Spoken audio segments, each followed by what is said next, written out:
Hello, it's the beginner crafter. Welcome to another Crochet and Craft Tube video. I'm trying to record it again because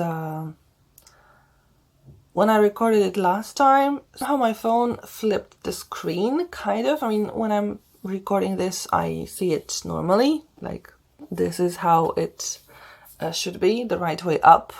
But when it came to putting it into the editor of the film, somehow it went like this, vertical, and there was no way for me to turn it the right way up, because either I could make it a mirror image to the left or I could flip it so that it was upside down. No way to put it the right way up. I don't know what happened to the phone. Something must have happened because I recorded it in parts, which included unboxing of the Crochet Society box, and it stopped recording in the middle of that. And then when I put those fragments into my editor, the first part worked great, everything was fine, and the second part was flipped. And the only thing that happened in between was that the memory card on my phone got full, so the phone stopped recording. Then I just put the recording into the SD card, and that's it. I did not change any of the settings on my phone, and it flipped. So then when I recorded the rest of the video, it turned out that it's also flipped, and I had no idea how to turn it to the correct settings. And I hope this works, because I really don't know what I'll do.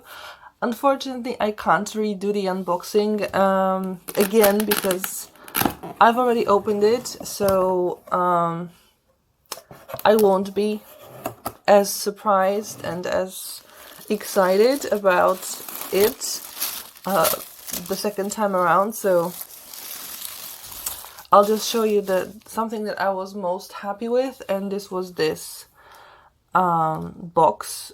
Well, it's not a box, it's a frame, like a board where you can put all those letters and just have some messages on it. And I think I'm going to use that for my intro, but I'll have to work on that, so it's not something that will appear, I guess, very, very soon.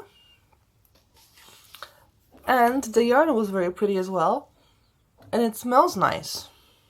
I don't know how it happened, but it kind of smells nice. It's not like a perfume or anything, but it has this kind of smell. Possibly it's the dye that still smells, but it's a really nice smell. And one of the patterns inside the booklet was interesting enough for me to maybe do some crochet stuff for next time, because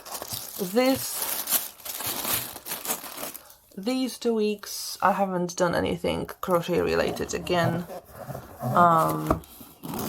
I forgot about my meadow bag totally, that I have it and I still have to finish it, so that's why I didn't do it. And then I just didn't see anything interesting enough, and I was focusing on other projects like Craftpod, and I finished the Toadstool, and this is the way it looks, and I'm super happy with how sharp things look, and how little of the black you can see in the toadstool itself, in the mushroom. I think it's the first time when I've managed to put my stitches so close together, which means I've learned, I've practiced, and I've learned how to do those things.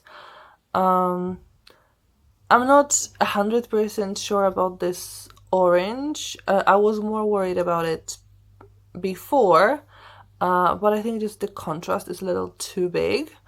I would have preferred it to be a bit more reddish orange, if you know what I mean, and not such a stark contrast. I also decided not to put a lot of decoration around the mushroom. The stars were kind of included in the pattern and they were like printed out on the fabric. And the French knots I added here and there, but I didn't want to overdo it because I think the mushroom, the toadstool, should be the star of the picture, and I really like it.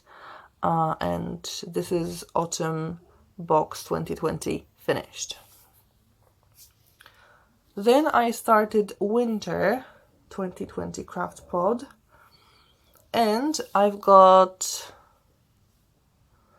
2 swans. They're not complete yet because the only thing I made are the bases of those swans, and in the third one I only cut the pieces for the base, and then later I'll be putting it together.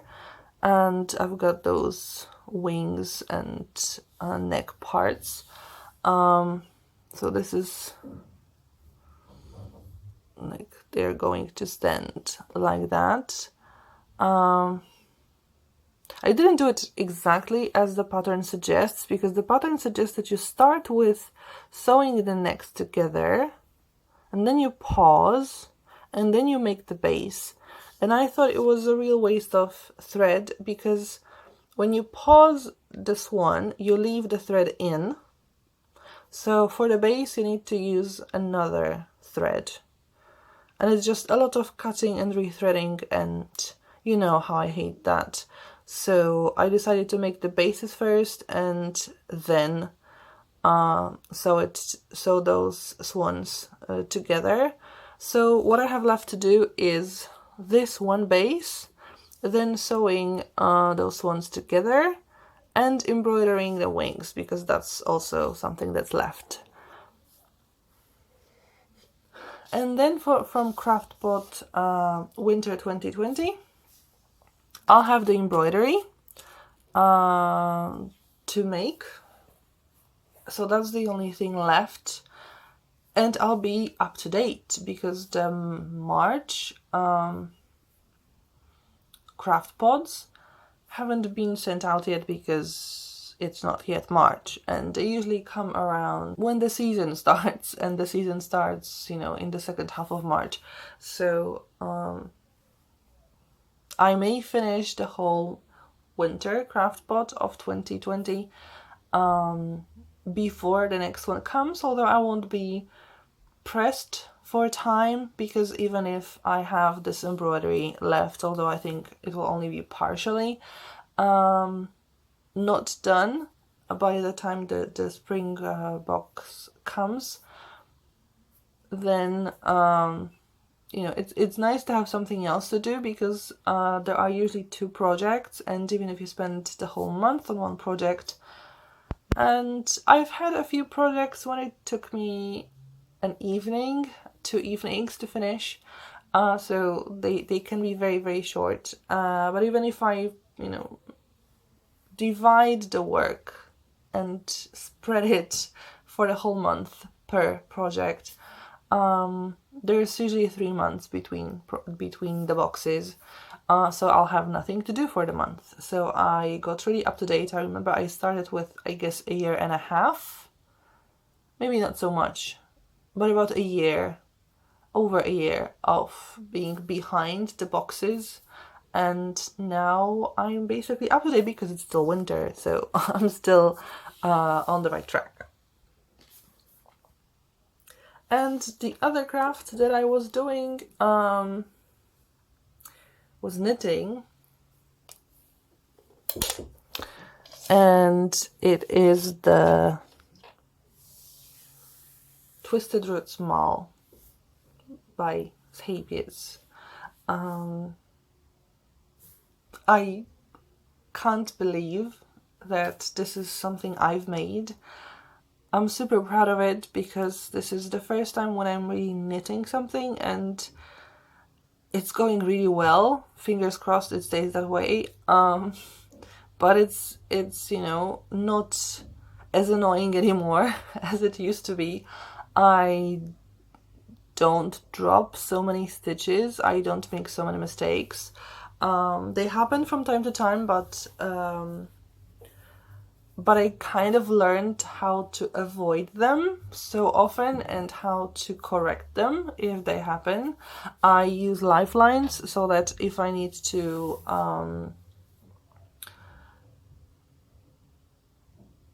frog the stitches, rip them out, or if I lose a stitch, they don't, you know, go very, very far down. And these are 2 repeats of the pattern. There are supposed to be 13, so it's still a long way to go. I did speed things up because the first repeat took me about a month to complete, and the second was about 3 weeks. So it is going a little faster, and I can see that also when I'm doing the rows, that every row takes me a shorter amount of time that it used to. So that's very, very good. But I don't think I will I will have enough time to do like 1 repeat in 2 weeks time or 1 week, just because my work will prevent me from spending so much time on just knitting and also other projects. It's not just knitting that I want to do. I guess if I focus only on knitting, I would really finish this quickly, but it would be boring for me to just do knitting. But before the next autumn, I'm sure I'll have it. I mean, unless some catastrophe happens, I forget how to knit, I lose something, like what I've done already, or somehow my yarn, something happens to the yarn that I have and I can't complete it, then maybe we'll have a problem. But other than that, by autumn it should be finished, probably somewhere in the middle of summer holiday actually, because that's when I will have the time to focus more on my crafts. And I think this is a very good project for someone who's just beginning to knit. This is actually the project where I've learned to knit, so anyone can. These are just purl and knit stitches, so just 2 stitches, and the only more complicated thing is the cable. But I have to say it's not as complicated as I thought it would be. It's not comfortable to do it, especially the first time around, but it's not terribly complicated. So it is good.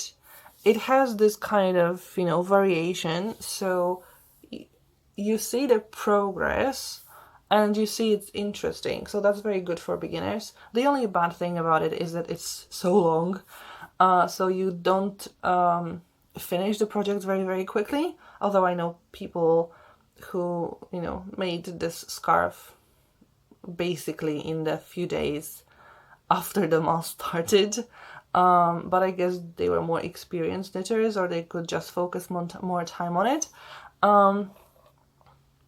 But yeah, other than that, I really think it's a good project for beginners because it's really interesting and you can see how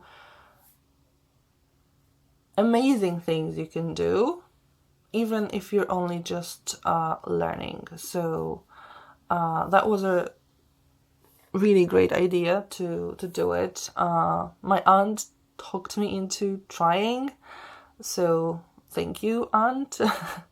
And yeah, give it a try. If you want to learn knitting, I think this is the project to start with. Of course, if you have enough patience not to see the whole result very, very quickly, but I think those cables actually, you know, make you see the progress quite fast because you see that something's happening. So really good project.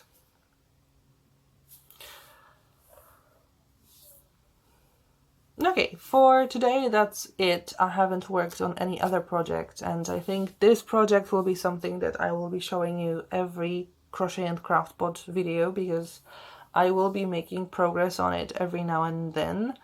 I try to knit every day so that I do make progress. The Craftpod, of course, I'll be making progress on that. I should do some crochet by next time, possibly from this Crochet Society box. There's a really nice project on like a crochet hook case or stand, if you will. I've also ordered from Beadaholic, I ordered some jewelry supplies so that I can do another Kumihimo bracelet and stitch markers. Even though I don't really need stitch markers that much, because every Crochet Society box I get a new one, but I think there's something cool in making them yourself. So yeah. I'll be able to show you a few things next time, although I don't know if anything from jewelry will be done, because I just found out that they sent the box out from the United States, and with the whole pandemic, I don't know how long it will take for it to come to my country in Europe, so maybe I'll be able to do the unboxing, although that probably won't be really interesting because there aren't that many supplies there, and it's not like a haul or anything, just a few things that I need to continue doing the Kumihimo bracelets, and I guess that's it. Nothing, nothing fantastic there, but I will be showing you the progress once I start doing that.